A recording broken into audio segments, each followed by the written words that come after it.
कपाट झन्ने बाजी तोर दादा मते जागे, कपाट झन्ने बाजे तोर दादा मते जागे। काले चुप तहाना बैरी हो गए ये जमाना, बुढ़िया है भाग जाना, बिल्कुल मत घबराना।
झटले पे खुश हो जाही,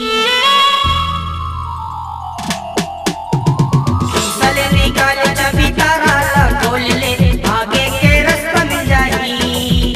धड़ी फड़ी तहाना, धड़ी फड़ी तहाना, बुढ़िया है भाग जाना।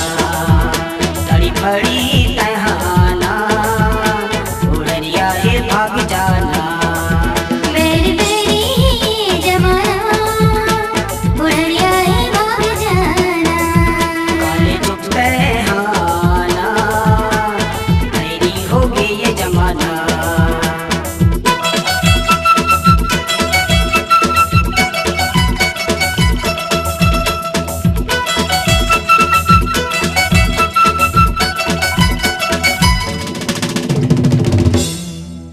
सुंदरानी वीडियो वर्ल्ड आपके लिए लाए हैं जानी मानी गायिका अलका चंद्राकर के मधुर स्वर का जादू, वीसीडी और टेप कैसेट कर्मा ददरिया।